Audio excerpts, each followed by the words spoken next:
നമസ്കാരം. ടേക്കി ക്വിസിലേക്ക് എല്ലാവർക്കും വീണ്ടും സ്വാഗതം. Nothing and nobody can stop you if you work hard and believe in your self. അപ്പം ആത്മവിശ്വാസവും കഠിനാധ്വാനവും ഉണ്ടെങ്കിൽ നമ്മളെ തോൽപ്പിക്കാൻ ആർക്കും ആവില്ല എന്നാണ് പറയുന്നത്. അപ്പോൾ കഴിഞ്ഞ ദിവസം നമ്മൾ ASM എക്സാമിന് വേണ്ടിയിട്ടുള്ള ഹോട്ട് ടോപ്പിക്സിൻ്റെ വീഡിയോ ചെയ്തിരുന്നു. അത് കാണാത്തവർ കാണുക. അതിലെ ആദ്യത്തെ ഹോട്ട് ടോപ്പിക്കാണ് വിവരാവകാശ നിയമം.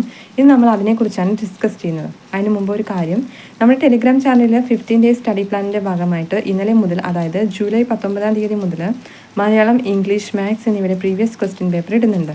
20 ക്വസ്റ്റ്യൻസ് ആണ് ഇടുന്നത്. രാവിലെ 5 മണിക്ക് മുന്നേ ക്വസ്റ്റ്യൻസ് ടെലിഗ്രാം ചാനലിൽ അപ്ലോഡ് ചെയ്യുന്നതായിരിക്കും. എല്ലാവർക്കും പ്രാക്ടീസ് ചെയ്യാതെ നോക്കാവുന്നതാണ്. ക്വസ്റ്റ്യൻസിൻ്റെ ആൻസർ ഈവനിങ് 7 മണിക്ക് ശേഷം ഇടുന്നതായിരിക്കും. പിന്നെ പറഞ്ഞിട്ടുള്ള എല്ലാ ഹോട്ട് ടോപ്പിക്സിൻ്റെയും വീഡിയോസ് 15 ഡേയ്സിനുള്ളിൽ ഈ ചാനലിൽ ഇടുന്നതായിരിക്കും. ഇടുന്ന വീഡിയോസിൻ്റെ PDF ടെലിഗ്രാം ചാനലിലുണ്ടായിരിക്കും. ആ ടെലിഗ്രാം ചാനലിലെ ലിങ്ക് ഞാൻ കമൻറ്റ് ബോക്സിൽ പിൻ ചെയ്ത് വയ്ക്കാം. അപ്പോൾ ഇനി നമുക്ക് വീഡിയോയിലേക്ക് കിടക്കാം.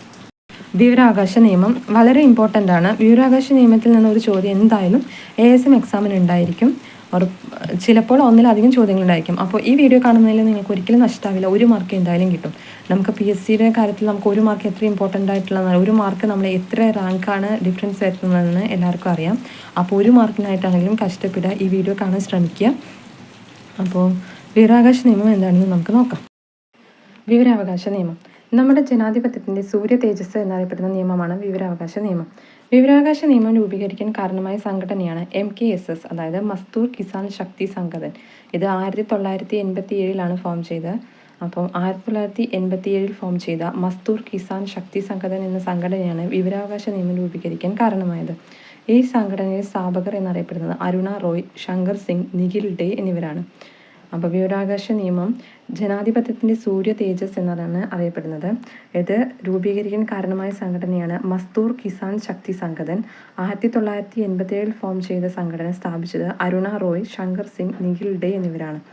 ഈ നിയമം നിലവിൽ വന്നതോടെ അപ്രസക്തമായ നിയമം ഫ്രീഡം ഓഫ് ഇൻഫർമേഷൻ ആക്ട് 2002. അപ്പോൾ 2002 ഫ്രീഡം ഓഫ് ഇൻഫർമേഷൻ ആക്ട് എന്ന നിയമം, വിവരാവകാശ നിയമം നിലവിൽ വന്നതോടുകൂടി ആ നിയമത്തിന് വാല്യൂ ഇല്ലാതെയായി. അപ്പോൾ ഇന്ത്യയിൽ ആദ്യമായി വിവരാവകാശ നിയമം പാസ്സാക്കിയ സംസ്ഥാനം തമിഴ്നാടാണ്. 1997 ഇത് പാസ്സാക്കിയിരുന്നത്. ക്വസ്റ്റ്യൻ വരാൻ സാധ്യതയുള്ളത്, വിവരാവകാശ നിയമം നിലവിൽ വന്നതോടുകൂടി അപ്രസക്തമായ നിയമം ഫ്രീഡം ഓഫ് ഇൻഫർമേഷൻ ആക്ട് 2002. ഇന്ത്യയിൽ ആദ്യമായി വിവരാവകാശ നിയമം പാസ്സാക്കിയ സംസ്ഥാനം തമിഴ്നാടാണ്. 1997 തമിഴ്നാട് വിവരാവകാശ നിയമം പാസ്സാക്കിയത്.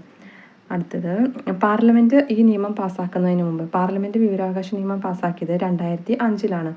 9 സംസ്ഥാനങ്ങളും കേന്ദ്രഭരണ പ്രദേശങ്ങളുമായിട്ട് 9 സ്ഥലത്ത് ഈ നിയമം നിലവിൽ വന്നിരുന്നു. അതിനൊക്കെ നോക്കാം. തമിഴ്നാട്ടിലും ഗോവയിലും 1997, രാജസ്ഥാനിലും കർണാടകയിലും 2000, ഡൽഹിയിൽ 2001, അസം, മഹാരാഷ്ട്ര എന്നിവിടങ്ങളിൽ 2002, മധ്യപ്രദേശ്, ജമ്മു കാശ്മീർ എന്നിവിടങ്ങളിൽ 2004 ഈ നിയമം നിലവിൽ വന്നത്. അപ്പോൾ വിവരാവകാശ നിയമം പാസ്സാക്കിയ ആദ്യത്തെ കേന്ദ്രഭരണ പ്രദേശം ഡൽഹി ആയിരുന്നു. 2001 ഡൽഹിയിൽ പാസ്സാക്കിയത്. വിവരാവകാശ നിയമം നിലവിൽ വരുന്ന 55ാമത്തെ രാജ്യമാണ് ഇന്ത്യ. അതായത് ശരിക്കും വിവരാവകാശ നിയമം നിലവിൽ വരുന്ന 57ാമത്തെ രാജ്യമാണ് ഇന്ത്യ.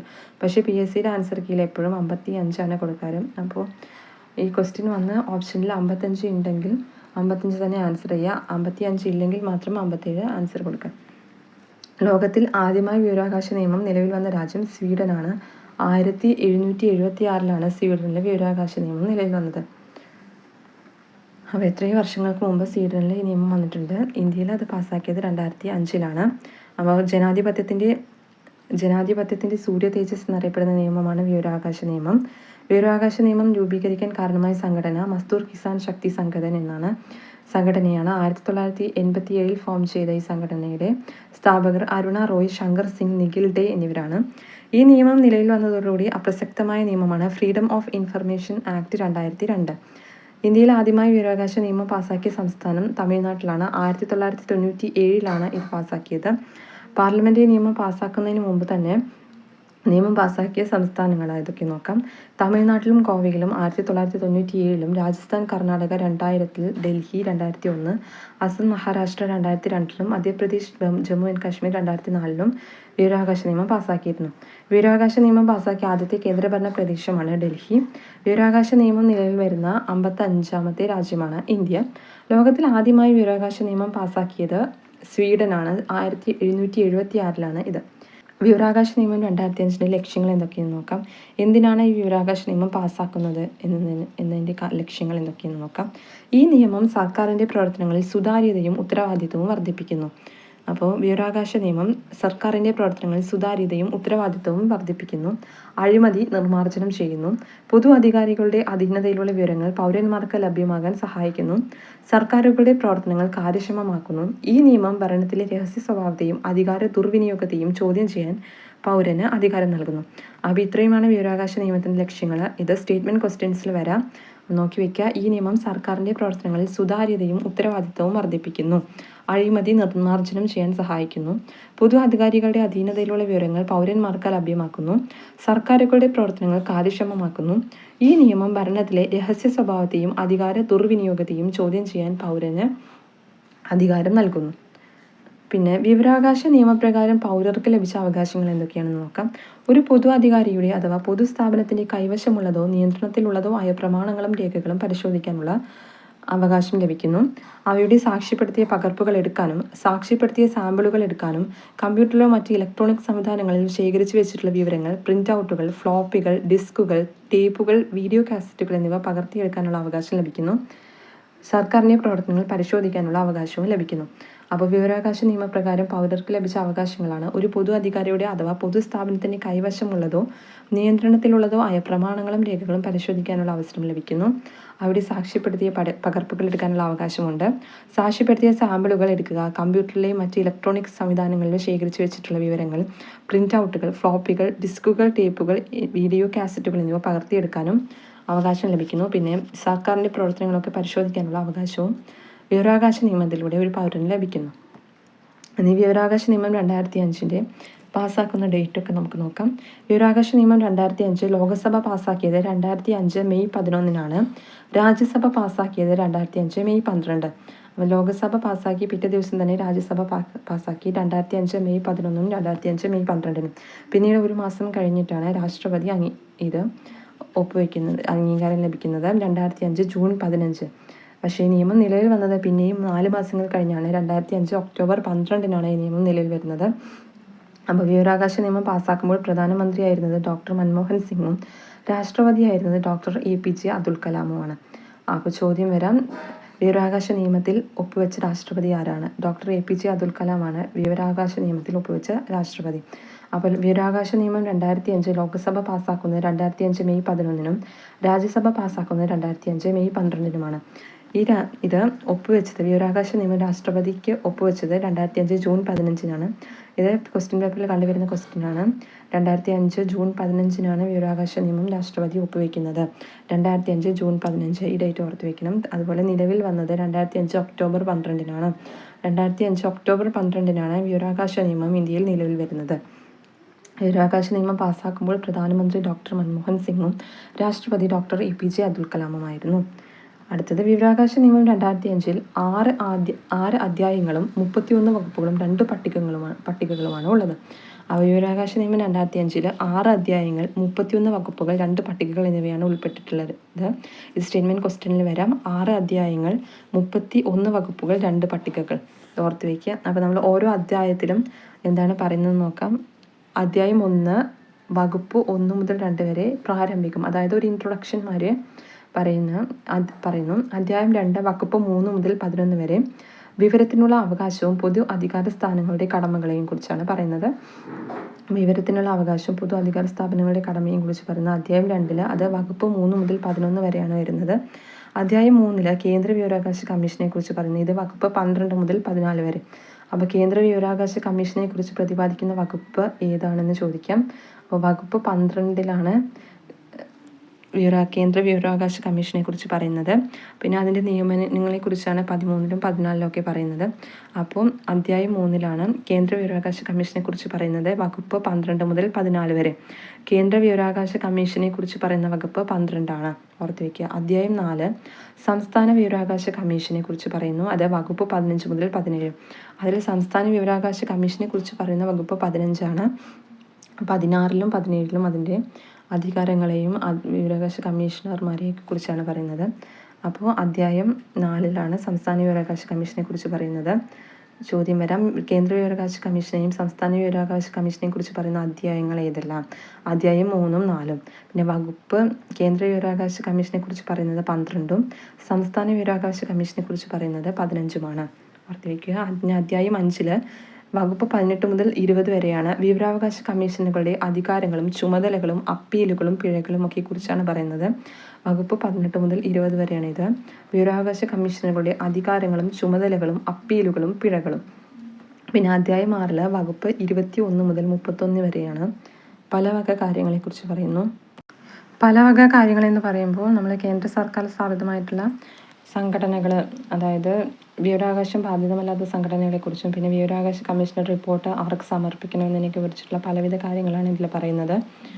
അപ്പോൾ വിവരാവകാശ വകുപ്പ് 24-ലാണ് കേന്ദ്ര സർക്കാരിൽ സ്ഥാപിതമായിട്ടുള്ള സംഘടനകൾ, അതായത് രഹസ്യാന്വേഷണ സുരക്ഷാ സംഘടനകൾക്ക് ഈ നിയമങ്ങൾ ബാധകമല്ല എന്ന് പറയുന്നത് 24-ലാണ് അത് പറയുന്നത്, വകുപ്പ് 24-ൽ. പിന്നെ പട്ടിക 2-ലാണ് ഇവിടെ നമ്മൾ പറഞ്ഞു ഇതിന് വിവരാവകാശ കമ്മീഷന് 2 പട്ടികകളുണ്ടെന്ന്. പട്ടിക 1-ലെ ഈ കാര്യങ്ങളൊക്കെ പറയുമ്പോൾ പട്ടിക 2-ലാണ് കേന്ദ്ര സർക്കാരിനാൽ സ്ഥാപിതമായിട്ടുള്ള സംഘടനകളെല്ലാം 2-ാം പട്ടികയിൽ ഉൾപ്പെടുത്തിയിരിക്കും. 2-ാം പട്ടികയിലാണ് കേന്ദ്ര സർക്കാരിനാൽ സ്ഥാപിതമായിട്ടുള്ള രഹസ്യ സംഘടനകൾ, അതായത് സുരക്ഷാ സംഘടനകൾക്ക് 2-ാം പട്ടികയിലാണ് ലിസ്റ്റ്. ആ സംഘടനകളുടെ ലിസ്റ്റ് 2-ാം പട്ടികയിലാണ് ഉൾപ്പെടുത്തിയിരിക്കുന്നത്. പിന്നെ അടുത്തത് ആർട്ടിക്കിൾ 19 പ്രകാരം വിവരാവകാശം മൗലികാവകാശമായി കണക്കാക്കുമെന്ന് 1976-ൽ സുപ്രീം കോടതി വിധിച്ചിട്ടുണ്ട്. അപ്പോൾ 1976-ൽ ഈ വിധിക്ക് ആസ്പദമായ ഒരു കേസ് ഉണ്ടായി. ആ കേസാണ് Raj Narayan versus state of Uttar Pradesh. ഇതിൻ്റെ ഭാഗമായിട്ടാണ് വിവരാവകാശം മൗലികാവകാശമായി കണക്കാക്കുമെന്ന് സുപ്രീം കോടതി വിധിച്ചത്. അപ്പോൾ ആർട്ടിക്കിൾ 19 വിവരാവകാശ നിയമവുമായി ബന്ധപ്പെട്ട ഭരണഘടനയിലെ ആർട്ടിക്കിളാണ് ആർട്ടിക്കിൾ 19. അടുത്തത് വിവരാവകാശ നിയമപ്രകാരം വിവരം ലഭിക്കുന്നതിന് ആർക്കാണ് അപേക്ഷ നൽകേണ്ടത്? പബ്ലിക് ഇൻഫർമേഷൻ ഓഫീസർ അല്ലെങ്കിൽ അസിസ്റ്റന്റ് പബ്ലിക് ഇൻഫർമേഷൻ ഓഫീസർക്കാണ് വിവരാവകാശ നിയമപ്രകാരം അപേക്ഷ നൽകേണ്ടത്. നിശ്ചിത സമയത്തിനുള്ളിൽ ശരിയായ വിവരം നൽകുന്നതിന് വീഴ്ച വരുത്തിയാൽ പബ്ലിക് ഇൻഫർമേഷൻ ഓഫീസർ അടയ്ക്കേണ്ട പിഴയാണ് ദിവസം 250 രൂപ വെച്ച് പരമാവധി 25,000 രൂപ വരെ പിഴ ചുമത്താവുന്നതാണ്. 25,000 രൂപ വരെ പിഴ ചുമത്തിയതിന് ശേഷവും ശരിയായ വിവരം നൽകിയിട്ടില്ലെങ്കിൽ അദ്ദേഹത്തിനെതിരെ കേസ് നടപടികളും ഉണ്ടായിരിക്കുന്നതാണ്, അറസ്റ്റ് നടപടികളും ഒക്കെ ഉണ്ടായിരിക്കുന്നതാണ്. അപ്പോൾ വിവരാവകാശ നിയമപ്രകാരം വിവരം ലഭിക്കുന്നതിന് അപേക്ഷ സമർപ്പിക്കേണ്ടത് പബ്ലിക് ഇൻഫർമേഷൻ ഓഫീസർ അല്ലെങ്കിൽ അസിസ്റ്റന്റ് പബ്ലിക് ഇൻഫർമേഷൻ ഓഫീസർക്കാണ്. നിശ്ചിത സമയത്തിനുള്ളിൽ ശരിയായ വിവരം നൽകുന്നതിന് വീഴ്ച വരുത്തിയാൽ പബ്ലിക് ഇൻഫർമേഷൻ ഓഫീസർ അടയ്ക്കേണ്ട പിഴ ദിവസം 250 രൂപ വെച്ച് പരമാവധി 25,000 രൂപ വരെ. വിവരാവകാശ നിയമപ്രകാരം വിവരം ലഭിക്കുന്നതിന് നൽകേണ്ട അപേക്ഷാ ഫീസ് എത്രയാണ്? 10 രൂപ. ദാരിദ്ര്യരേഖയ്ക്ക് താഴെയുള്ളവർക്ക് ഈ ഫീസ് ബാധകമല്ല. അത് നമുക്ക് ചലാൻ വഴിയോ ഏത് വിധേനയും ഫീസ് അടയ്ക്കാവുന്നതാണ്. വിവരാവകാശ നിയമപ്രകാരം അപേക്ഷ ലഭിച്ചാൽ എത്ര ദിവസത്തിനുള്ളിൽ മറുപടി നൽകണം? 30 ദിവസത്തിനുള്ളിൽ. വിവരാവകാശ നിയമപ്രകാരം ആവശ്യപ്പെടുന്ന വിവരം വ്യക്തിയുടെ ജീവനെയും സ്വാതന്ത്ര്യത്തെയും സംബന്ധിച്ചതാണെങ്കിൽ സമയപരിധി 48 മണിക്കൂറിനുള്ളിലാണ്. അപ്പോൾ വിവരാവകാശ നിയമം അപേക്ഷ സമർപ്പിക്കുമ്പോൾ തന്നെ നമ്മൾ മെൻഷൻ ചെയ്യണം, അത് ഒരു വ്യക്തിയുടെ ജീവനെയും സ്വാതന്ത്ര്യത്തെയും സംബന്ധിച്ചതാണ് എന്ന് മെൻഷൻ ചെയ്തു കഴിഞ്ഞാൽ 48 മണിക്കൂറിനുള്ളിൽ തന്നെ അതിനുള്ള മറുപടി ലഭിക്കും. അസിസ്റ്റന്റ് പബ്ലിക് ഇൻഫർമേഷൻ ഓഫീസർക്ക് അപേക്ഷ ലഭിച്ചാൽ എത്ര ദിവസത്തിനുള്ളിൽ മറുപടി നൽകണം? 35 ദിവസത്തിനുള്ളിൽ. അപ്പോൾ PSC സ്റ്റേറ്റ്മെൻറ്റ് ക്വസ്റ്റിലെ ട്രിക്കി ക്വസ്റ്റ്യനൊക്കെ ചോദിക്കാം. അസിസ്റ്റന്റ് പബ്ലിക് ഇൻഫർമേഷൻ ഓഫീസർക്ക് അപേക്ഷ ലഭിച്ചാൽ എത്ര ദിവസത്തിനുള്ളിൽ മറുപടി നൽകണം? 35 ദിവസത്തിനുള്ളിൽ. അപ്പോൾ പബ്ലിക് ഇൻഫർമേഷൻ ഓഫീസർ ആണെങ്കിൽ 30 ദിവസവും അസിസ്റ്റന്റ് പബ്ലിക് ഇൻഫർമേഷൻ ഓഫീസർ ആണെങ്കിൽ 35 ദിവസവുമാണ്. ഇത് ഓർത്ത് വയ്ക്കുക, അങ്ങോട്ടും ഇങ്ങോട്ടും മാറിപ്പോരുത്. അസിസ്റ്റന്റ് ആണെങ്കിൽ 35, പബ്ലിക് ഇൻഫർമേഷൻ ഓഫീസർ ആണെങ്കിൽ 30 ദിവസമേ ഉള്ളൂ. അസിസ്റ്റന്റ് പബ്ലിക് ഇൻഫർമേഷൻ ഓഫീസർ ആണെങ്കിൽ 35 ദിവസം. അതുതന്നെ ഒരു വിവരം ഒരു വ്യക്തിയുടെ ജീവനെയും സ്വാതന്ത്ര്യത്തെയും സംബന്ധിച്ചതാണെങ്കിൽ വിവരം മറുപടി നൽകാനുള്ള സമയപരിധി 48 മണിക്കൂറാണ്. വിവരാവകാശ നിയമത്തിൻ്റെ പരിധിയിൽ നിന്നും ഒഴിവാക്കിയിട്ടുള്ള ഏജൻസികൾ ഏതെല്ലാമാണ്? കേന്ദ്ര ഇൻ്റലിജൻസ് സെക്യൂരിറ്റി ഏജൻസികൾ തുടങ്ങിയവയൊക്കെ വിവരാവകാശ നിയമത്തിൻ്റെ പരിധിയിൽ നിന്ന് ഒഴിവാക്കിയിട്ടുണ്ട്. ഒരുപാട് ഏജൻസി പറയുന്നുണ്ട്. Intelligence bureau, research and analysis wing including its technical wing, അങ്ങനെ directorate of revenue intelligence, central economic intelligence bureau, directorate of enforcement, narcotics control bureau, border security force, central reserve police force, Indo Tibetan border police, central industrial security force, national security guards, Assam rifles, Sashastra Seema Bal, അങ്ങനെ director general of income tax, national technical research organisation, financial intelligence unit, special protection group, defence research and development organisation, border road development board, national security council secretariat, central bureau of investigation, national investigation agency, national intelligence grid, strategic forces and command, അങ്ങനെ ഒരു 25ഓളം States നമ്മൾ എല്ലാം വരുന്നുണ്ട്. അങ്ങനെ കേരള സർക്കാരിൻ്റെ കീഴിൽ വിവരാവകാശ നിയമത്തിൽ നിന്ന് ഒഴിവാക്കപ്പെട്ടിട്ടുള്ള സ്ഥാപനങ്ങൾ വേറെയാണ്. Special branch CID, crime branch CID, district special branches office of all district and cities, district and crime record bureaus, police telecommunications units, confidential branch in the police head quarters എന്നിവയ്ക്ക് അത് കേരള സർക്കാരിൻ്റെ കീഴിൽ വിവരാവകാശ നിയമത്തിൽ നിന്നും ഒഴിവാക്കപ്പെട്ടിട്ടുള്ള സ്ഥാപനങ്ങളാണ് ഞാനിപ്പോൾ പറഞ്ഞത്. Special branch CID, crime branch CID, district special branches of all district or cities, districts and crime records bureaus, police telecommunications units, confidential branch in the police head quarters, Kerala and confidential sessions in all police officers in Kerala, state and regional forensic laboratories. ഇതൊക്കെ ഉണ്ടെങ്കിലും അപ്പോൾ ഇതൊക്കെയാണ്. ഇതൊന്നും അത്ര എക്സാമിന് ചോദിക്കാൻ സാധ്യതയില്ല, ഞാൻ വെറുതെ അറിഞ്ഞിരിക്കാൻ പറഞ്ഞു എന്നേ ഉള്ളൂ.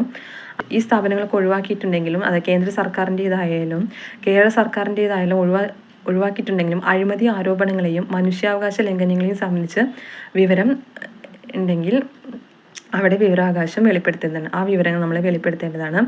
അതായത് മനുഷ്യാവകാശ ലംഘനങ്ങളോ അഴിമതിയോ നടന്നിട്ടുള്ളതായി ആരോപണങ്ങൾ ഉണ്ടാവുകയും അത് സംബന്ധിച്ച വിവരങ്ങൾ ആവശ്യപ്പെടുകയും ചെയ്താൽ മേൽപ്പറഞ്ഞ സ്ഥാപനങ്ങളും ആ വിവരം വെളിപ്പെടുത്തേണ്ടതാണ്. ഇത് പറയുന്നത് വകുപ്പ് 24-ൽ 4. അപ്പോൾ ഒഴിവാക്കപ്പെട്ടിട്ടുള്ള സ്ഥാപനങ്ങളുടെ ലിസ്റ്റ് പറയുന്നത് വകുപ്പ് 24-ലാണ്. വിവരാവകാശ നിയമത്തിൻ്റെ വകുപ്പ് 24-ലാണ് ഒഴിവാക്കപ്പെട്ടിട്ടുള്ള സ്ഥാപനങ്ങളുടെ ലിസ്റ്റ് പറയുന്നത്. ഈ സ്ഥാപനങ്ങളിൽ തന്നെ മനുഷ്യാവകാശ ലംഘനങ്ങളോ അഴിമതിയോ നടന്നിട്ടുള്ളതായിട്ടുള്ള ആരോപണം ഉണ്ടായിട്ടുണ്ടെങ്കിൽ അത് സംബന്ധിച്ചുള്ള വിവരങ്ങൾ ആവശ്യപ്പെടുകയും ചെയ്താൽ മേൽപ്പറഞ്ഞ സ്ഥാപനങ്ങൾ ആ വിവരം വെളിപ്പെടുത്തേണ്ടതാണ്. അത് പറയുന്ന വകുപ്പാണ് വകുപ്പ് 24-ൽ 4. അങ്ങനെ Indian computer emergency response team ഈ ആക്ട് 2005 പരിധിയിൽ വരുന്നില്ല. അപ്പോൾ ക്വസ്റ്റ്യൻ വരാം, Indian computer emergency response team CERT വിവരാവകാശ കമ്മീഷൻ്റെ വിവരാവകാശ നിയമത്തിൻ്റെ പരിധിയിൽ വരുന്നില്ല.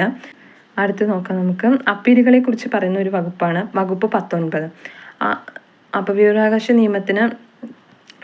നിയമം കൊടുത്തിട്ട് ഇത്ര ദിവസത്തിനുള്ളിൽ പരാതി കിട്ടിയില്ല, ഇത്ര ദിവസത്തിനുള്ള മറുപടി കിട്ടിയില്ല, അല്ലെങ്കിൽ ലഭിച്ച മറുപടിയിൽ തൃപ്തിയില്ല എന്നുണ്ടെങ്കിൽ നമുക്ക് അപ്പീൽ കൊടുക്കാവുന്നതാണ്. അങ്ങനെ അപ്പീലുകളെ കുറിച്ച് പറയുന്ന വകുപ്പാണ് വകുപ്പ് 19. വിവരാവകാശ നിയമത്തിൻ്റെ വകുപ്പ് 19-ലാണ് അപ്പീലിനെ കുറിച്ച് പറയുന്നത്. അപ്പോൾ പബ്ലിക് ഇൻഫർമേഷൻ ഓഫീസറുടെ തീരുമാനത്തിനെതിരെ ആർക്കാണ് അപ്പീൽ കൊടുക്കേണ്ടത്? തൊട്ട് മുകളിലുള്ള ഓഫീസർക്ക്. അതായത് 30 ദിവസത്തിനുള്ളിൽ ഈ മറുപടി കിട്ടിയിട്ട് തൃപ്തിയില്ലെങ്കിൽ അടുത്ത 30 ദിവസത്തിനുള്ളിൽ പബ്ലിക് ഇൻഫർമേഷൻ ഓഫീസറുടെ തീരുമാനത്തിനെതിരെ തൊട്ട് മുകളിലുള്ള ഓഫീസർക്ക് അപ്പീൽ കൊടുക്കാം.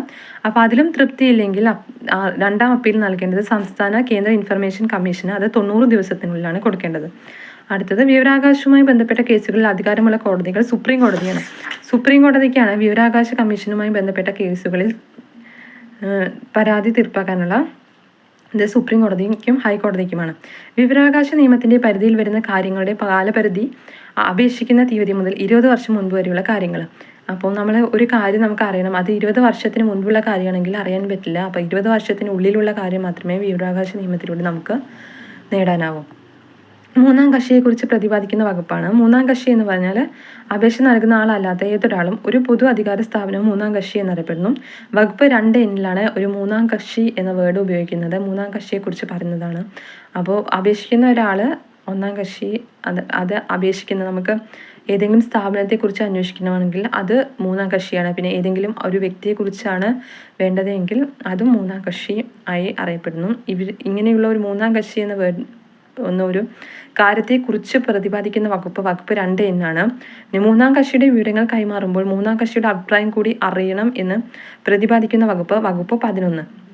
അപ്പോൾ ഇത് ഇമ്പോർട്ടൻ്റ് ആണ്. ഇത് PSC ഇടയ്ക്കിടയ്ക്ക് ചോദിക്കാറുണ്ട്. വകുപ്പ് 11 കുറിച്ചിട്ട് മൂന്നാം കക്ഷി വിവരങ്ങൾ കൈമാറുമ്പോൾ മൂന്നാം കക്ഷിയുടെ അഭിപ്രായം കൂടി അറിയണമെന്ന് പ്രതിപാദിക്കുന്ന വകുപ്പ് 11.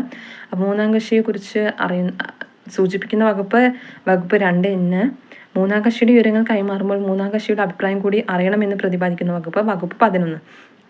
വിവരാവകാശ നിയമം പ്രകാരം വെളിപ്പെടുത്തുന്നതിൽ നിന്നും ഒഴിവാക്കിയെ പറ്റി പറയുന്ന വകുപ്പുകൾ വകുപ്പ് 8, 9. വകുപ്പ് 8ലും 9ലുമാണ് വിവരാവകാശ നിയമപ്രകാരം ഏതൊക്കെ കാര്യങ്ങളെക്കുറിച്ച് നമുക്ക് വിവരം ലഭിക്കില്ല എന്നതിനെക്കുറിച്ച് പറയുന്നത് വകുപ്പ് 8, 9 എന്നിവയാണ്. വിവരാവകാശ നിയമത്തിൽ നിന്നും ഒഴിവാക്കിയിട്ടുള്ള കേന്ദ്ര സർക്കാർ സ്ഥാപനങ്ങളെക്കുറിച്ച് പറയുന്ന വകുപ്പ് 24. നമ്മൾ പറഞ്ഞു വകുപ്പ് 24 സ്ഥാപനങ്ങളെക്കുറിച്ച് പറയുന്നു. രണ്ടാം പട്ടികയിലാണ് ഈ ലിസ്റ്റൊക്കെ കൊടുത്തിരിക്കുന്നതെന്ന് പറഞ്ഞു. അപ്പോൾ വകുപ്പ് 24 സ്ഥാപനങ്ങളെക്കുറിച്ച് പറയുന്നുണ്ടെങ്കിൽ കൂടി വകുപ്പ് 24 സ്ഥാപനങ്ങൾ ഒഴിവാക്കിയിട്ടുണ്ടെങ്കിൽ കൂടി ഞാനിപ്പോൾ നേരത്തെ പറഞ്ഞു അവിടെ മനുഷ്യാവകാശ ലംഘനമോ അഴിമതിയോ നടന്നിട്ടുണ്ടെങ്കിൽ അതിനെക്കുറിച്ച് ഒരു ആരോപണം ഉണ്ടായിട്ടുണ്ടെങ്കിൽ അതിനെക്കുറിച്ച് ഒരു വിവരം തേടുകയാണെങ്കിൽ അതിനുള്ള റിപ്ലൈ കൊടുക്കാൻ ആ സ്ഥാപനങ്ങളും ബാധ്യസ്ഥരാണ് എന്ന് പറയുന്നുണ്ട്. അതിനെക്കുറിച്ച് പറയുന്ന വകുപ്പ് 24(4) കേന്ദ്ര വിവരാവകാശ കമ്മീഷൻ. കേന്ദ്ര വിവരാവകാശ കമ്മീഷന്റെ രൂപീകരണത്തെക്കുറിച്ച് പ്രതിപാദിക്കുന്ന വകുപ്പ് 12. വകുപ്പ് 12ലാണ് കേന്ദ്ര വിവരാവകാശ കമ്മീഷൻ രൂപീകരണത്തെക്കുറിച്ച് പ്രതിപാദിക്കുന്നത്. കേന്ദ്ര വിവരാവകാശ കമ്മീഷൻ നിലവിൽ വന്നത് 2005 ഒക്ടോബർ 12. അപ്പോൾ വിവരാവകാശ നിയമം വന്ന ദിവസം തന്നെ കേന്ദ്ര വിവരാവകാശ കമ്മീഷൻ രൂപീകരിച്ചിട്ടുണ്ട്. 2005 ഒക്ടോബർ 12ലാണ് കേന്ദ്ര വിവരാവകാശ കമ്മീഷൻ നിലവിൽ വന്നത്. കേന്ദ്ര വിവരാവകാശ കമ്മീഷന്റെ ആസ്ഥാനം CIC ഭവനാണ്. മുമ്പ് ഇത് ആഗസ്റ്റ് ക്രാന്തി ഭവനായിരുന്നു. ന്യൂഡൽഹിയിലുള്ള CIC ഭവനാണ് കേന്ദ്ര വിവരാവകാശ കമ്മീഷന്റെ ആസ്ഥാനം. കേന്ദ്ര വിവരാവകാശ കമ്മീഷനിൽ ഒരു ചീഫ് ഇൻഫർമേഷൻ കമ്മീഷണറും 10ൽ കവിയാത്ത ഇൻഫർമേഷൻ കമ്മീഷണർമാരും അടങ്ങിയിരിക്കുന്നതാണ് എന്ന് പറയുന്ന വകുപ്പ് 12(2). അപ്പോൾ കേന്ദ്ര വിവരാവകാശ കമ്മീഷനിൽ ഒരു ചീഫ് ഇൻഫർമേഷൻ കമ്മീഷണറും 10ൽ കവിയാത്ത ഇൻഫർമേഷൻ കമ്മീഷണർമാരാണ് അടങ്ങിയിരിക്കുന്നത്. അപ്പോൾ കേന്ദ്ര വിവരാവകാശ കമ്മീഷണറുടെ മെമ്പേഴ്സിനെ പറ്റി ഇത് PSC ചോദിക്കാറുണ്ട്. അതായത് കേന്ദ്ര മുഖ്യ വിവരാവകാശ കമ്മീഷണറും 10ൽ കവിയാത്ത ഇൻഫർമേഷൻ കമ്മീഷണർമാരും ഉണ്ടായിരിക്കുന്നതാണ്. ഇത് പറയുന്ന വകുപ്പ് 12(2). കേന്ദ്ര വിവരാവകാശ കമ്മീഷൻ അംഗങ്ങളെയും ചെയർമാനെയും തിരഞ്ഞെടുക്കുന്നത് ഒരു ഇതുണ്ട്, കമ്മിറ്റിയിലെ അംഗങ്ങൾ പ്രധാനമന്ത്രി അംഗമായിരിക്കും. പിന്നെ ലോകസഭ പ്രതിപക്ഷ നേതാവ്, പിന്നെ പ്രധാനമന്ത്രി നാമനിർദ്ദേശം ചെയ്യുന്ന ഒരു ക്യാബിനറ്റ് മന്ത്രി എന്നിവരുടെ ഒരു സമിതിയാണ് കേന്ദ്ര വിവരാവകാശ കമ്മീഷൻ അംഗങ്ങളെയും ചെയർമാനെയും തിരഞ്ഞെടുക്കുന്നത്. അപ്പോൾ ഇവർ ചേർന്നിട്ട് പ്രധാനമന്ത്രി, ലോകസഭ പ്രതിപക്ഷ നേതാവ്, പ്രധാനമന്ത്രി നാമനിർദ്ദേശം ചെയ്യുന്ന ഒരു ക്യാബിനറ്റ് മന്ത്രി, അതായത് 3 അംഗ ഒരു സമിതിയാണ്. അപ്പോൾ ഇത് ക്വസ്റ്റ്യൻ വരാം. കേന്ദ്ര വിവരാവകാശ കമ്മീഷൻ അംഗങ്ങളെയും ചെയർമാനെയും തിരഞ്ഞെടുക്കുന്ന സമിതിയിൽ അംഗമല്ലാത്തവർ ആരെ ചോദിച്ചിട്ട് ഇത് 3ഉം വേറൊരു ഓപ്ഷന് തന്നിട്ട് ക്വസ്റ്റ്യൻ വരും. അപ്പോൾ ഓർത്ത് വയ്ക്കുക, പ്രധാനമന്ത്രി, ലോകസഭ പ്രതിപക്ഷ നേതാവ്, പ്രധാനമന്ത്രി നാമനിർദ്ദേശം ചെയ്യുന്ന ഒരു ക്യാബിനറ്റ് മന്ത്രി എന്നിവരുടെ ഒരു സമിതിയാണ് കേന്ദ്ര വിവരാവകാശ കമ്മീഷൻ അംഗങ്ങളെ തിരഞ്ഞെടുക്കുന്നത്. ഈ കേന്ദ്ര വിവരാവകാശ കമ്മീഷണർ അംഗങ്ങളൊന്നും പാർലമെൻറ്റിലോ നിയമനിർമ്മാണ സഭകളിലെ അംഗങ്ങളായിരിക്കരുത്. ഏതെങ്കിലും രാഷ്ട്രീയ പാർട്ടികൾ അല്ലെങ്കിൽ അതുമായി ബന്ധപ്പെട്ടുള്ള ഔദ്യോഗിക പദവി വഹിക്കുന്നവരൊന്നും ആയിരിക്കരുത് എന്നൊക്കെ വ്യവസ്ഥയുണ്ട്. കേന്ദ്ര വിവരാവകാശ കമ്മീഷൻ അംഗങ്ങളെയും ചെയർമാനെയും നിയമിക്കുന്ന പ്രസിഡന്റാണ്. അപ്പോൾ ഇവർ ഈ സമിതി സജസ്റ്റ് ചെയ്യും ഇന്ന ആൾക്കാരെയൊക്കെ ഈ പദവിയിലേക്ക് പറ്റിയവരാണെന്ന്. അപ്പോൾ പ്രസിഡന്റ് അവരെ നിയമിക്കും. അങ്ങനെ കേന്ദ്ര വിവരാവകാശ കമ്മീഷണറും അംഗങ്ങളും സത്യപ്രതിജ്ഞ ചെയ്യുന്നത് പ്രസിഡന്റിന്റെ മുന്നിലാണ്. കേന്ദ്ര വിവരാവകാശ കമ്മീഷൻ അംഗങ്ങളുടെയും ചെയർമാൻ്റെയും കാലാവധി 3 വർഷം അല്ലെങ്കിൽ 65 വയസ്സ് വരെയാണ്. 5 വർഷം വരെയായിരുന്ന കാലാവധി 2019 ഭേദഗതി നിയമത്തിലൂടെയാണ് ഇത് 3 വർഷമാക്കിയത്. ഇവരുടെ കാലാവധിയെക്കുറിച്ച് പറയുന്ന വകുപ്പ് 13ആണ്. കേന്ദ്ര വിവരാവകാശ കമ്മീഷണറുടെയും അംഗങ്ങളുടെയും കാലാവധിയെക്കുറിച്ച് പറയുന്ന വകുപ്പ് 13ആണ്. കേന്ദ്ര വിവരാവകാശ കമ്മീഷണറുടെ വേതനം കേന്ദ്ര തെരഞ്ഞെടുപ്പ് കമ്മീഷണറുടെ വേതനത്തിന് തുല്യമാണ് എന്നാണ് പറയുന്നത്. കേന്ദ്ര വിവരാവകാശ കമ്മീഷണറുടെ വേതനം കേന്ദ്ര തെരഞ്ഞെടുപ്പ് കമ്മീഷണറുടെ വേതനത്തിന് തുല്യമാണ്.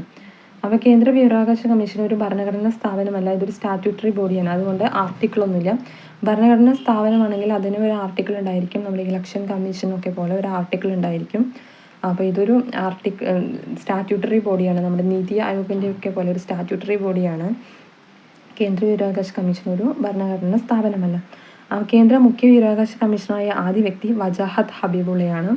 വജാഹത്ത് ഹബീബുള്ള ഏറ്റവും കൂടുതൽ കാലം മുഖ്യ വിവരാവകാശ കമ്മീഷണറായ വ്യക്തിയാണ് ഇദ്ദേഹം. 2005 മുതൽ 2010 വരെ ഇദ്ദേഹമായിരുന്നു കേന്ദ്ര മുഖ്യ വിവരാവകാശ കമ്മീഷണറായിട്ടുണ്ടായിരുന്നത്, വജാഹത്ത് ഹബീബുള്ള. കേന്ദ്ര മുഖ്യ വിവരാവകാശ കമ്മീഷണറായ ആദ്യ വനിത ദീപക് സന്ധു ആണ് ആദ്യ വനിത. അപ്പോൾ രണ്ടാമത്തെ വനിത സുഷമ സിംഗ്. നിലവിലെ കേന്ദ്ര ഇൻഫർമേഷൻ കമ്മീഷണർ അല്ലെങ്കിൽ വിവരാവകാശ കമ്മീഷൻ ചെയർമാൻ ഹീരാലാൽ സാമരിയാണ്. അദ്ദേഹം 12ാമത് വിവരാവകാശ കമ്മീഷണറാണ്. അപ്പോൾ ഇത് കറണ്ട് അഫെയർ ക്വസ്റ്റ്യനായി ചോദിക്കാം. ഇപ്പോഴത്തെ കേന്ദ്ര വിവരാവകാശ കമ്മീഷണർ ആരാണെന്ന് ചോദിക്കാം. ഹീരാലാൽ സാമരിയാണ്. അവൻ ഇമ്പോർട്ടൻ്റ് അല്ലെങ്കിലും ഞാനിപ്പോൾ ഇത് കേന്ദ്ര മുഖ്യ വിവരാവകാശ കമ്മീഷണർമാരുടെ ഒരു ലിസ്റ്റ് ഞാൻ പറയാം.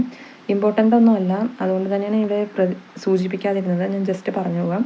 ഫസ്റ്റ് വജാഹത്ത് ഹബീബുള്ള 2005 മുതൽ 2010 വരെ. അടുത്തത് AN തിവാരി.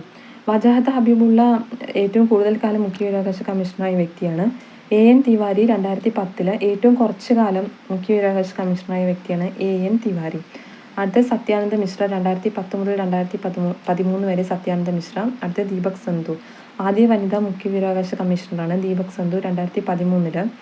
പിന്നെ സുഷമ സിംഗ് 2013 മുതൽ 2014 വരെ രണ്ടാമത്തെ വനിതാ സിംഗ് മുഖ്യ വിവരാവകാശ കമ്മീഷണറായിരുന്നു സുഷമ സിംഗ്. പിന്നെ രാജീവ് മാത്തൂർ, വിജയ് ശർമ്മ, രാധാകൃഷ്ണ മാത്തൂർ, സുധീർ ഭാർഗവ, ബിമൽ ജുൽക്ക, യശ്വർദ്ധൻ കുമാർ സിൻഹ, ഹീരാലാൽ സാമരി. എങ്ങനെയാണ് ഓർഡർ വരുന്നത് ഒന്നുകൂടി പറയാം. വജാഹത്ത് ഹബീബുള്ള, AN തിവാരി, സത്യാനന്ദ മിശ്ര, ദീപക് സന്ധു, സുഷമ സിംഗ്, രാജീവ് മാത്തൂർ, വിജയ് ശർമ്മ, രാധാകൃഷ്ണ മാത്തൂർ, സുധീർ ഭാർഗവ, ബിമൽ ജുൽക്ക, യശ്വർദ്ധൻ കുമാർ സിൻഹ, ഹീരാലാൽ സാമരിയ.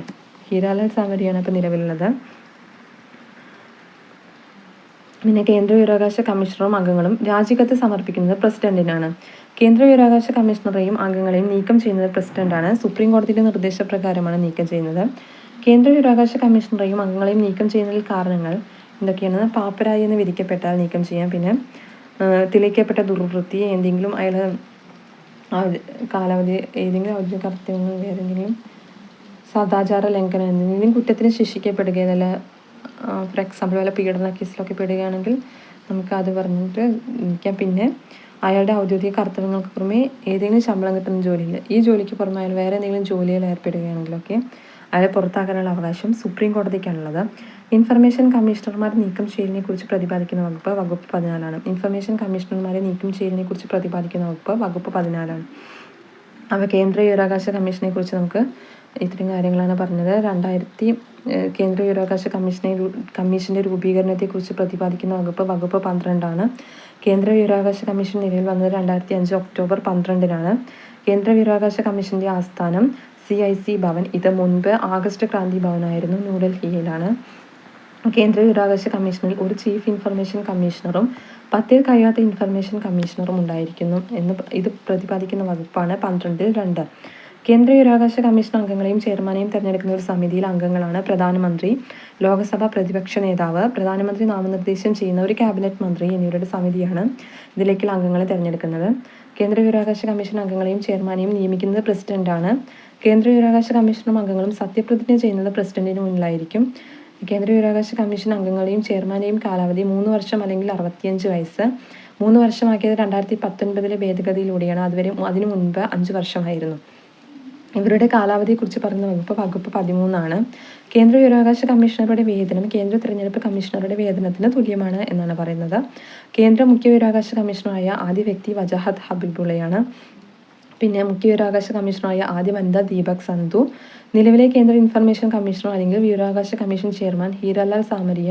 12ാമത്തെ വ്യക്തിയാണ് ഹീരാലാൽ സാമരിയ. കേന്ദ്ര വിവരാവകാശ കമ്മീഷണറും അംഗങ്ങളും രാജി സമർപ്പിക്കുന്ന പ്രസിഡന്റിനാണ്. കേന്ദ്ര വിവരാവകാശ കമ്മീഷണറെയും അംഗങ്ങളെയും നീക്കം ചെയ്യുന്ന പ്രസിഡന്റ്. അത് സുപ്രീം കോടതിയുടെ നിർദ്ദേശപ്രകാരമായിരിക്കും. കേന്ദ്ര വിവരാവകാശ കമ്മീഷണറെയും അംഗങ്ങളെയും നീക്കം ചെയ്യുന്നതിനുള്ള കാരണങ്ങൾ പാപ്പരായി എന്ന് വിധിക്കപ്പെട്ടാൽ, പിന്നെ തെളിയിക്കപ്പെട്ട ദുർവൃത്തി, അയാളുടെ ഔദ്യോഗിക കർത്തവ്യങ്ങൾക്ക് പുറമെ ഏതെങ്കിലും ശമ്പളം കിട്ടുന്ന ജോലിയിൽ ഏർപ്പെട്ടാൽ, പിന്നെ ഇൻഫർമേഷൻ കമ്മീഷണർമാർ നീക്കം ചെയ്യുന്നതിനെക്കുറിച്ച് പ്രതിപാദിക്കുന്ന വകുപ്പ് 14ആണ്. വകുപ്പ് 14ആണ് നീക്കം ചെയ്യുന്നതിനെക്കുറിച്ച് പറയുന്നത്. പിന്നെ കേന്ദ്ര വിവരാവകാശ കമ്മീഷൻ ഒരു ഭരണഘടനാ സ്ഥാപനമല്ല, ഒരു സ്റ്റാറ്റ്യൂട്ടറി ബോഡിയാണ് എന്നാണ് പറയുന്നത്. അടുത്തത് കേരള വിവരാവകാശ കമ്മീഷൻ. സംസ്ഥാന വിവരാവകാശ കമ്മീഷന്റെ രൂപീകരണത്തെക്കുറിച്ച് പ്രതിപാദിക്കുന്ന വകുപ്പ് 15 വകുപ്പ് 15 ഒരു സംസ്ഥാന വിവരാവകാശ കമ്മീഷൻ രൂപീകരിക്കണം എന്നതിനെക്കുറിച്ച് പറയുന്നത്.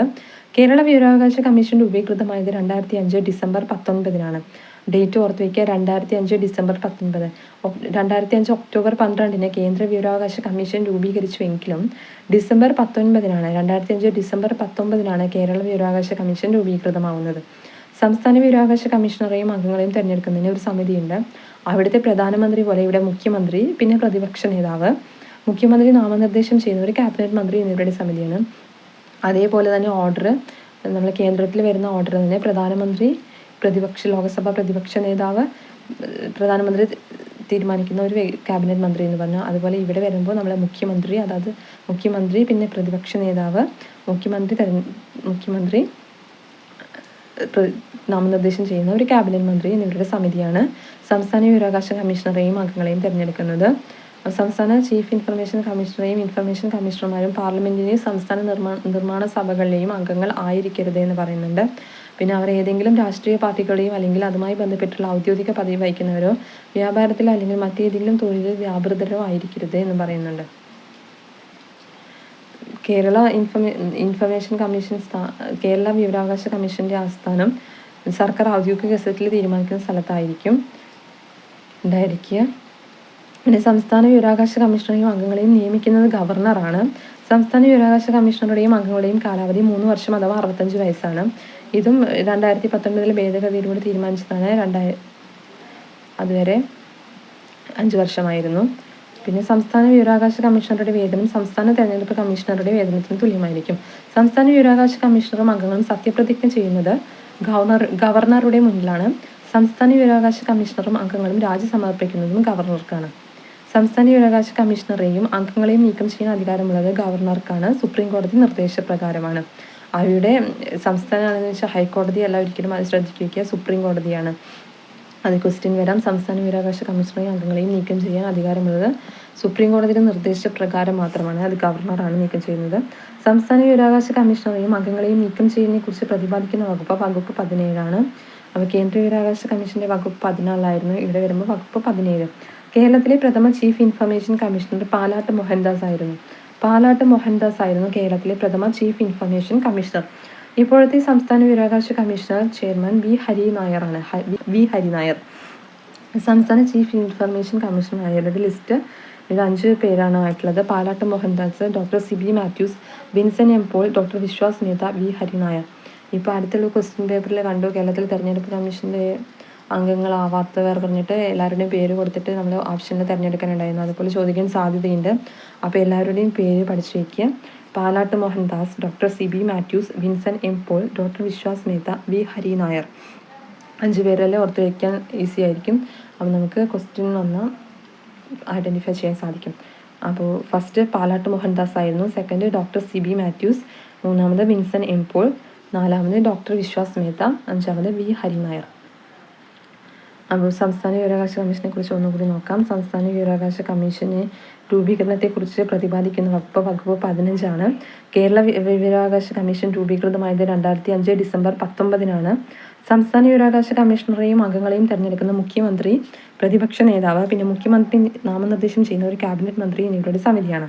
സംസ്ഥാന വിവരാവകാശ കമ്മീഷണറെയും അംഗങ്ങളെയും നിയമിക്കുന്നത് ഗവർണറാണ്. സംസ്ഥാന വിവരാവകാശ കമ്മീഷണറുടെയും അംഗങ്ങളുടെയും കാലാവധി 3 വർഷം അഥവാ 65 വയസ്സാണ്. സംസ്ഥാന വിവരാവകാശ കമ്മീഷണറുടെ വേതനം സംസ്ഥാന തെരഞ്ഞെടുപ്പ് കമ്മീഷണറുടെ വേതനത്തിന് തുല്യമാണ് എന്നാണ് പറയുന്നത്.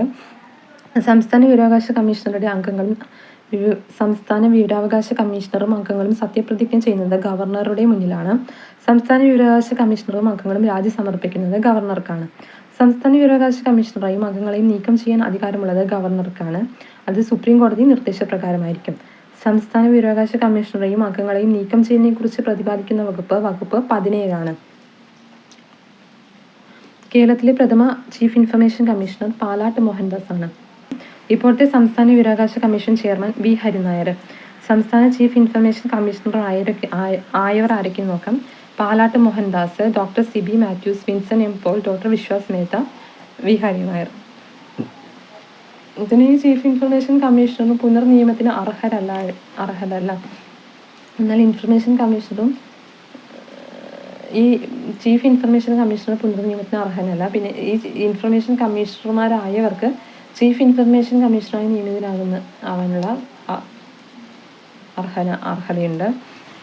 അപ്പോൾ കേന്ദ്ര വിവരാവകാശ കമ്മീഷനിലായാലും സംസ്ഥാന വിവരാവകാശ കമ്മീഷനിലായാലും അവർ നിയമനത്തിന് അർഹരല്ല. ചീഫ് ഇൻഫർമേഷൻ അവർ അർഹരല്ല. പിന്നെ പബ്ലിക് ഇൻഫർമേഷൻ കമ്മീഷണർ ഓഫീസേഴ്സ് ആണെങ്കിൽ അവർക്ക് പ്രമോഷൻ ലഭിക്കാം. ചീഫ് ഇൻഫർമേഷൻ കമ്മീഷണറായിട്ടോ സംസ്ഥാന മുഖ്യ വിവരാവകാശ കമ്മീഷണറായിട്ടൊക്കെ പ്രമോഷൻ ലഭിക്കാം. അടുത്തത് വിവരം ലഭ്യമാക്കുന്നതിന് കേരള സർക്കാർ നിശ്ചയിച്ച പുതിയ ഫീസ് നിരക്കുകളാണ്. വിവരം ലഭിക്കാൻ നമുക്ക് വിവരാവകാശ നിയമത്തിന് 10 രൂപ ആപ്ലിക്കേഷൻ കൊടുത്തു കഴിഞ്ഞിട്ട് അപേക്ഷ സമർപ്പിച്ച് കഴിഞ്ഞിട്ട് വിവരം ലഭിക്കാൻ നമുക്ക് പ്രിൻ്റ് ഔട്ടൊക്കെ വേണമെന്നുണ്ടെങ്കിൽ A4 പേജ് ഒന്നിന് 3 രൂപയാണ്. മുമ്പ് ഇത് 2 രൂപയായിരുന്നു. അത് 1 രൂപ കൂട്ടി 3 രൂപയാക്കിയിട്ടുണ്ട്. പിന്നെ CD, ഫ്ലോപ്പി ഉൾപ്പെടെയുള്ള ഇലക്ട്രോണിക് മാധ്യമങ്ങൾ വഴി വിവരം ലഭിക്കാൻ 75 രൂപ. മുമ്പ് ഇത് 50 രൂപയായിരുന്നു. CD, ഫ്ലോപ്പി ഉൾപ്പെടെയുള്ള ഇലക്ട്രോണിക് മാധ്യമങ്ങൾ വഴി വിവരം ലഭിക്കാൻ 75 രൂപ. പിന്നെ വിവരം നേരിട്ട് പരിശോധിക്കുന്ന ആദ്യം 1 മണിക്കൂർ സൗജന്യം. 1 മണിക്കൂർ നമുക്ക് വിവരം നേരിട്ട് പരിശോധിക്കാമായിരുന്നു, തരാം. പിന്നെ 1 മണിക്കൂർ കഴിഞ്ഞ് ഓരോ 30 മിനിറ്റിനും 10 രൂപ വീതം നൽകണം. മുമ്പ് ഇത് ഓരോ 15 മിനിറ്റിനും 5 രൂപ വീതമായിരുന്നു. ഇപ്പോൾ ഓരോ 30 മിനിറ്റിനും 10 രൂപ വീതം നൽകണം. അങ്ങനെ അപ്പോൾ വിവരം ലഭിക്കാൻ A4 പേജ് ഒന്നിന് 3 രൂപ. CD, ഫ്ലോപ്പി ഉൾപ്പെടെയുള്ള ഇലക്ട്രോണിക് മാധ്യമങ്ങൾ വിവരം ലഭിക്കാൻ 75 രൂപ, അല്ലെങ്കിൽ മുമ്പ് 50 രൂപയായിരുന്നു. വിവരം നേരിട്ട് പരിശോധിക്കുന്നതിന് ആദ്യം 1 മണിക്കൂർ സൗജന്യവും തുടർന്നുള്ള ഓരോ 30 മിനിറ്റിനും 10 രൂപ വീതവും നൽകണം. അടുത്തത് വിവരാവകാശ ഭേദഗതി നിയമം 2019. 2005 വന്ന വിവരാവകാശ നിയമത്തിന് ഒരു ഭേദഗതി വന്നത് 2019 വിവരാവകാശ നിയമ ഭേദഗതി ബിൽ ലോക്സഭയിൽ അവതരിപ്പിച്ചത് 2019 ജൂലൈ 19 ലോക്സഭയിൽ അവതരിപ്പിച്ച വ്യക്തി ജിതേന്ദ്ര സിംഗ് ആണ്. അദ്ദേഹം personnel public grievances and pension സഹമന്ത്രിയായിരുന്ന ജിതേന്ദ്ര സിംഗ് ആണ് വിവരാവകാശ നിയമ ഭേദഗതി ബില്ല് 2019 ജൂലൈ 19 ലോക്സഭയിൽ അവതരിപ്പിക്കുന്നത്. ലോക്സഭ പാസ്സാക്കിയത് 2019 ജൂലൈ 22 രാജ്യസഭ പാസ്സാക്കിയത് 2019 ജൂലൈ 25. രാഷ്ട്രപതി രാംനാഥ് കോവിന്ദ് ഒപ്പുവെച്ചത് 2019 ഓഗസ്റ്റ് 1. അപ്പോൾ വിവരാവകാശ ഭേദഗതി നിയമം 2019 നിലവിൽ വരുമ്പോൾ രാഷ്ട്രപതി രാംനാഥ് കോവിന്ദ് ആയിരുന്നു. അന്നത്തെ പ്രധാനമന്ത്രി നരേന്ദ്രമോദി ആയിരുന്നു. അപ്പോൾ ഈ ഭേദഗതി ബില്ല് ലോക്സഭയിൽ അവതരിപ്പിച്ചത് 2019 ജൂലൈ 19 ജിതേന്ദ്ര സിംഗ് ആണ്. 2019 ജൂലൈ 22 ലോക്സഭ പാസ്സാക്കി. 2019 ജൂലൈ 25 രാജ്യസഭ പാസ്സാക്കി. രാഷ്ട്രപതി രാംനാഥ് കോവിന്ദ് ഒപ്പുവെച്ചത് 2019 ആഗസ്റ്റ് 1. വിവരാവകാശ ഭേദഗതി നിയമം 2019 പ്രകാരം ഭേദഗതി ചെയ്യപ്പെട്ട വകുപ്പുകൾ 13, 16, 27 എന്നിവയാണ്. 13, 16, 27. അപ്പോൾ നമ്മളിപ്പോൾ കണ്ടു 13 വകുപ്പ് 13ലും 16ലും കേന്ദ്ര സംസ്ഥാന വിവരാവകാശ കമ്മീഷണറുടെ കാലാവധിയെക്കുറിച്ചാണ് പ്രതിപാദിക്കുന്നത്. കേന്ദ്ര വിവരാവകാശ കമ്മീഷണറുടെ കാലാവധിയെക്കുറിച്ച് 13ലും സംസ്ഥാന വിവരാവകാശ കമ്മീഷണറുടെ കാലാവധിയെക്കുറിച്ച് 16ലും പ്രതിപാദിക്കുന്നു. 27 സംയുക്ത സർക്കാരിന് ചട്ടങ്ങൾ ഉണ്ടാക്കുന്നത്. 27 സർക്കാരിന് നമുക്ക് ചട്ടങ്ങൾ ഉണ്ടാക്കുന്നതിന് അറിയില്ല. പിന്നെ 2019 RTA റൂൾസ് പ്രകാരം കേന്ദ്ര സംസ്ഥാനങ്ങളിലെ മുഖ്യ വിവരാവകാശ കമ്മീഷണർ ഉൾപ്പെടെ എല്ലാ വിവരാവകാശ കമ്മീഷണറുടെയും കാലാവധി 3 വർഷമാക്കി ചുരുക്കി. മുൻപ് ഇത് 5 വർഷം അല്ലെങ്കിൽ 65 വയസ്സായിരുന്നു. സുപ്രീം കോടതി ചീഫ് ജസ്റ്റിസിന്റെ ഓഫീസും വിവരാവകാശ നിയമത്തിന്റെ പരിധിയിൽ വന്നത് 2019 നവംബർ 13 അപ്പോൾ സുപ്രീം കോടതി ചീഫ് ജസ്റ്റിസിന്റെ ഓഫീസ് വിവരാവകാശ നിയമത്തിന്റെ പരിധിയിലായിരുന്നില്ല അതുവരെ. 2019 നവംബർ 13 സുപ്രീം കോടതി ചീഫ് ജസ്റ്റിസിന്റെ ഓഫീസ് വിവരാവകാശ നിയമത്തിന്റെ പരിധിയിൽ വന്നത്. നിലവിലെ കേന്ദ്ര മുഖ്യ വിവരാവകാശ കമ്മീഷണറുടെ ശമ്പളം 2,50,000 രൂപയാണ്. കേന്ദ്ര വിവരാവകാശ കമ്മീഷണർമാർ, സംസ്ഥാന മുഖ്യ വിവരാവകാശ കമ്മീഷണർ, സംസ്ഥാന വിവരാവകാശ കമ്മീഷണർമാർ എന്നിവരുടെ ശമ്പളം 2,25,000 രൂപയാണ്. വിവരാവകാശ ഭേദഗതി നിയമം നിലവിൽ വന്നത് 2019 2019 ജൂലൈ 19 ലോക്സഭയിൽ അവതരിപ്പിച്ചത് ജിതേന്ദ്ര സിംഗ് ആണ്. ലോക്സഭ ഇത് പാസ്സാക്കിയത് 2019 ജൂലൈ 22 രാജ്യസഭ പാസ്സാക്കിയത് 2019 ജൂലൈ 25 രാഷ്ട്രപതി രാംനാഥ് കോവിന്ദ് ഒപ്പുവെച്ചത് 2019 ആഗസ്റ്റ് 1 വിവരാവകാശ ഭേദഗതി നിയമം 2019 പ്രകാരം ഭേദഗതി ചെയ്യപ്പെട്ട വകുപ്പുകളാണ് 13, 16, 27 എന്നിവ. 2019 റൈറ്റ് ടു ഇൻഫർമേഷൻ റൂൾസ് പ്രകാരം കേന്ദ്ര സംസ്ഥാനങ്ങളിലെ മുഖ്യ വിവരാവകാശ കമ്മീഷണർ ഉൾപ്പെടെ എല്ലാ വിവരാവകാശ കമ്മീഷണർമാരുടെയും കാലാവധി 3 വർഷമാക്കി ചുരുക്കി. മുൻപ് ഇത് 5 വർഷം അല്ലെങ്കിൽ 65 വയസ്സായിരുന്നു. ഇപ്പോൾ ഇത് 3 വർഷം അല്ലെങ്കിൽ 65 വയസ്സായി. നിലവിലെ കേന്ദ്ര മുഖ്യ വിവരാവകാശ കമ്മീഷണറുടെ ശമ്പളം 2,50,000 രൂപയും ആണ്. കേന്ദ്ര വിവരാവകാശ കമ്മീഷണർമാർ, സംസ്ഥാന മുഖ്യ വിവരാവകാശ കമ്മീഷണർ, സംസ്ഥാന വിവരാവകാശ കമ്മീഷണർമാർ എന്നിവരുടെ ശമ്പളം 2,25,000 രൂപയാണ്. ഇനി നമുക്ക് കുറച്ച് എക്സ്ട്രാ ഫാക്ട്സ് നോക്കാം. ഇന്ത്യയിൽ ആദ്യത്തെ വിവരാവകാശ അപേക്ഷ സമർപ്പിച്ചത് ഷാഹിദ് റാസ ബർണിയാണ്. ഇദ്ദേഹം 2005 ഒക്ടോബർ 12 പൂനെ പോലീസ് സ്റ്റേഷനിലാണ് അപേക്ഷ സമർപ്പിച്ചത്. അതായത് വിവരാവകാശ നിയമം നിലവിൽ വന്ന ദിവസം തന്നെ 2005 ഒക്ടോബർ 12 ഇന്ത്യയിൽ വിവരാവകാശ നിയമം നിലവിൽ വന്നത്. അന്ന് തന്നെ ഷാഹിദ് റാസ ബർണി പൂനെ പോലീസ് സ്റ്റേഷനിൽ ഒരു വിവരാവകാശ അപേക്ഷ സമർപ്പിച്ചു. അതാണ് ഇന്ത്യയിൽ ആദ്യം ലഭിച്ച വിവരാവകാശ അപേക്ഷ. ഓൺലൈനായി വിവരാവകാശ നിയമപ്രകാരം അപേക്ഷ സമർപ്പിക്കാനുള്ള സംവിധാനം ഏർപ്പെടുത്തിയ ആദ്യ സംസ്ഥാനം മഹാരാഷ്ട്രയാണ്. മഹാരാഷ്ട്രയിലാണ് ഓൺലൈനായിട്ട് വിവരാവകാശ നിയമപ്രകാരം അപേക്ഷ സമർപ്പിക്കാനുള്ള സംവിധാനം ഏർപ്പെടുത്തിയത്. ടെലിഫോണിലൂടെ വിവരാവകാശത്തിനുള്ള അപേക്ഷ സമർപ്പിക്കാനുള്ള സംവിധാനം ഏർപ്പെടുത്തിയ ആദ്യ സംസ്ഥാനം ഉത്തർപ്രദേശാണ്. ടെലിഫോണിലൂടെ വിവരാവകാശത്തിനുള്ള അപേക്ഷ സമർപ്പിക്കാനുള്ള സംവിധാനം ഏർപ്പെടുത്തിയ ആദ്യ സംസ്ഥാനം ഉത്തർപ്രദേശ്. 2005 വിവരാവകാശ നിയമം നിലവിൽ വരുമ്പോൾ അത് ബാധകമല്ലാതിരുന്ന ഇന്ത്യൻ സംസ്ഥാനം ജമ്മു കാശ്മീരായിരുന്നു. അന്ന് 2005 വിവരാവകാശ നിയമം നിലവിൽ വരുമ്പോൾ ഇത് ബാധകമല്ലാതിരുന്ന ഇന്ത്യൻ സംസ്ഥാനം ഏതാണെന്ന് ക്വസ്റ്റ്യൻ വരാം PSCയിൽ. അത് ജമ്മു കാശ്മീരായിരുന്നു. എന്നാൽ 2019 ഒക്ടോബർ 31 കാശ്മീർ സംസ്ഥാന പുനഃസംഘടനാ നിയമം നിലവിൽ വന്നതോടെ ഈ നിയമം ജമ്മു കാശ്മീരിലും പ്രാബല്യത്തിൽ വന്നു. വിവരാവകാശ നിയമം പാസാക്കിയ ആദ്യ വടക്ക് കിഴക്കൻ സംസ്ഥാനം അസമാണ്. അസമാണ് വിവരാവകാശ നിയമം പാസാക്കിയ ആദ്യ വടക്ക് കിഴക്കൻ സംസ്ഥാനം. കൃത്യമായ വിവരം നൽകുന്നതിൽ വീഴ്ച വരുത്തിയ പബ്ലിക് ഇൻഫർമേഷൻ ഓഫീസർക്കെതിരെ ജാമ്യമില്ലാ അറസ്റ്റ് പുറപ്പെടുവിച്ച ആദ്യ സംസ്ഥാനം അരുണാചൽ പ്രദേശാണ്. അപ്പോൾ കൃത്യമായ വിവരം നൽകുന്നതിൽ നമ്മൾ പിഴ ഈടാക്കുമെന്ന് പറഞ്ഞു. ദിവസം 250 രൂപ വെച്ച് 25,000 രൂപ വരെ പിഴ ഈടാക്കുമെന്ന് പറഞ്ഞു. അപ്പോൾ അതിനുശേഷം അത് വീഴ്ച വരുത്തുകയാണെങ്കിൽ പബ്ലിക് ഇൻഫർമേഷൻ ഓഫീസർക്കെതിരെ ജാമ്യമില്ലാ അറസ്റ്റ് പുറപ്പെടുവിച്ച ആദ്യ സംസ്ഥാനമാണ് അരുണാചൽ പ്രദേശ്. അപ്പോൾ ഇത്രയും കാര്യങ്ങളാണ് വിവരാവകാശ നിയമത്തിൽ വരുന്നത്. ഓർത്തു വയ്ക്കേണ്ട കാര്യങ്ങൾ എന്തൊക്കെയാണ്? 2005 ഒക്ടോബർ 12 വിവരാവകാശ നിയമം നിലവിൽ വന്നത്. ഈ വിവരാവകാശ നിയമം വന്നതോട് കൂടിയിട്ട് ഒരു നിയമം നമ്മളെ റദ്ദായി. അതായത് 2005 ഫ്രീഡം ഓഫ് ഇൻഫർമേഷൻ ആക്ട്, അതായത് അതിൻ്റെ മലയാളം വിവര സ്വാതന്ത്ര്യ ആക്ട് 2002, അത് റദ്ദായിട്ടുണ്ട്. പിന്നെ ഇത് രാഷ്ട്രപതി ഒപ്പുവെച്ചത് ഡോക്ടർ APJ അബ്ദുൽ കലാം ആയിരുന്നു ഒപ്പുവെച്ചത്. അത് ജൂൺ 15, 2005 ജൂൺ 15 ഒപ്പുവെച്ചത്. അതുപോലെ കേന്ദ്ര വിവരാവകാശ കമ്മീഷനിലെ വകുപ്പുകളൊക്കെ ഓർത്ത് വയ്ക്കുക. പിന്നെ നമ്മൾ പറയാൻ വിട്ടുപോയൊരു കാര്യമാണ്, കേന്ദ്ര വിവരാവകാശ കമ്മീഷനും സംസ്ഥാന വിവരാവകാശ കമ്മീഷൻ റിപ്പോർട്ട് സമർപ്പിക്കുന്നത് ആർക്കാണെന്ന്. കേന്ദ്ര വിവരാവകാശ കമ്മീഷൻ കേന്ദ്ര സർക്കാരിനും സംസ്ഥാന വിവരാവകാശ കമ്മീഷൻ സംസ്ഥാന സർക്കാരിനുമാണ് അതിൻ്റെ റിപ്പോർട്ട് സമർപ്പിക്കുന്നത്. വാർഷിക റിപ്പോർട്ടായിട്ടാണ് സമർപ്പിക്കുന്നത്. ഇതിൻ്റെ PDF നമ്മൾ ടെലിഗ്രാം ചാനലിൽ അവൈലബിൾ ആയിരിക്കും. ടെലിഗ്രാം ചാനലിൻ്റെ ലിങ്ക് ഞാൻ കമൻറ്റ് ബോക്സിൽ പിൻ ചെയ്ത് വയ്ക്കാം. അപ്പോൾ ഹോട്ട് ടോപ്പിക്സിൻ്റെ PDF ടെലിഗ്രാം ചാനലിലുണ്ട്. അപ്പോൾ ആ ഹോട്ട് ടോപ്പിക്സ് വെച്ച് പഠിക്കാൻ ശ്രമിക്കുക. അത് ഇമ്പോർട്ടൻ്റ് ആയിട്ടുള്ള ഇതുവരെ PSC ചോദിച്ച മേഖലകൾ മാത്രം ഉൾപ്പെടുത്തി ഇതാക്കിയതാണ്. നമുക്കിനി അധികം ദിവസമില്ല. അത് നന്നായി ഹാർഡ് വർക്ക് ചെയ്ത് നമുക്ക് 15 ദിവസം കൊണ്ട് റാങ്ക് ലിസ്റ്റിൽ കയറാൻ സാധിക്കും.